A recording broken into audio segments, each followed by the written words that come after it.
बहनों और भाइयों, अब बरेली बदल चुका है। बरेली, ये वही बरेली है। याद करिए 2017 के पहले वर्ष में जहां 5, 7, 10 दंगे हुआ करते थे, पिछले 8 वर्ष में बरेली में कोई दंगा नहीं हुआ। बरेली अब चंगा है। अब बरेली में दंगा नहीं, अब बरेली में चंगा है। दंगा ये सब चूहे की तरह बिलबिलाते हैं, लेकिन बाहर निकलने का दुस्साहस नहीं कर पाते हैं। उन्हें मालूम है दंगा करेंगे तो दुष्परिणाम क्या होगा। बाप दादों ने जो कमाई की होगी वह भी एक झटके में सरकार जब्त करके गरीबों में बंटवाने का काम कर देगी। और इसीलिए आज मैं आपके पास आया हूं आपसे कहने के लिए, आज बरेली विकास के पथ पर अग्रसर हुआ है, इंफ्रास्ट्रक्चर का नया मॉडल दे रहा है।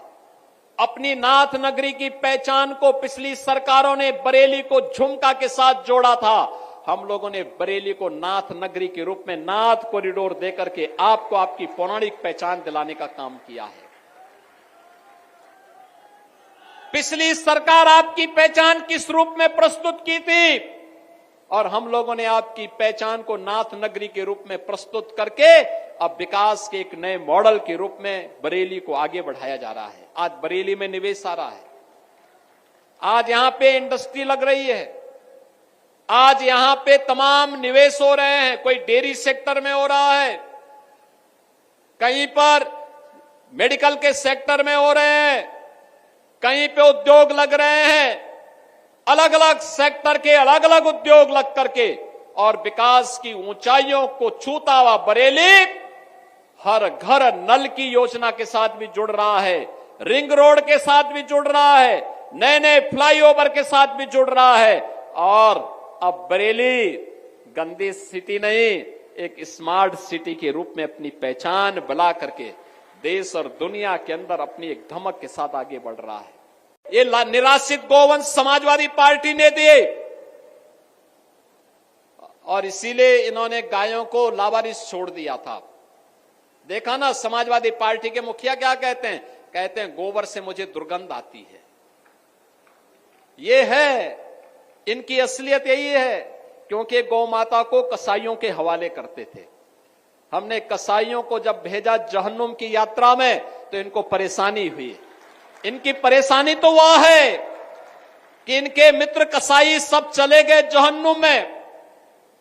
तो अब इन गोवंश को बचाने की चुनौती थी, तो आप ही की धरती के सपूत, आप ही के द्वारा चुने गए आंवला के विधायक ने 7,700 से अधिक निराश्रित गौ आश्रय स्थल खड़ा किए, और आज वहां पर 14 लाख गोवंश की देखभाल स्वयं राज्य सरकार कर रही है, और शेष हमने अन्नदाता किसानों को दिए हैं। आप भी पालिए, एक गोवंश पर 1500 रुपया हम महीना आपको उपलब्ध करवाएंगे। अगर कोई किसान 4 गोवंश रखता है तो 4 गोवंश के लिए 6,000 रुपये महीना हम उनको देते हैं।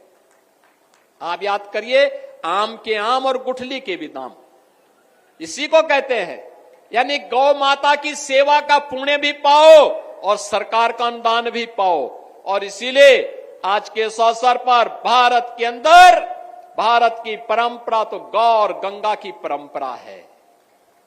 हमने अगर गंगा माता की पूजा की है तो गंगा माता ने हमें एक नई पहचान दी है। नमामि गंगे परियोजना के कारण आज प्रयागराज महाकुंभ ने उत्तर प्रदेश को एक नई पहचान दी है। 66 करोड़ श्रद्धालु प्रयागराज में आया, भव्य और दिव्य कुंभ का दर्शन किया। बहनों और भाइयों, ऐसे कभी नहीं हुआ पहले। नमामि गंगे परियोजना के कारण मां गंगा की आराधना, अविरल और निर्मल गंगा की परिकल्पना को प्रधानमंत्री मोदी जी ने साकार किया। आज भव्य और दिव्य कुंभ बदले में हमें मिला। हम आभारी हैं प्रधानमंत्री मोदी जी के, जिनके कारण उत्तर प्रदेश को ये भव्य और दिव्य कुंभ करने का अवसर प्राप्त हुआ और उत्तर प्रदेश की एक नई पहचान वैश्विक स्तर पर पहुंची। तो मां गंगा की पूजा का जो पुण्य प्राप्त हुआ, वही मां गौ माता की पूजा करने से प्राप्त होगा। तो ये समाजवादी पार्टी के लोग जो गौ कसी करवाते थे, गौ तस्करों के साथ और कसाईयों के साथ जिनके संबंध थे, वे गौ माता की सेवा क्या करना चाहे। तो उनके गौ माता के गोबर में तो दुर्गंध ही नजर आएगी, उन्हें अपने कृत्यों में दुर्गंध नजर नहीं आती है, उन्हें गौ माता की सेवा में दुर्गंध नजर आती थी। और इसीलिए उनके अध्यक्ष के मुंह से निकल ही गया अंततः।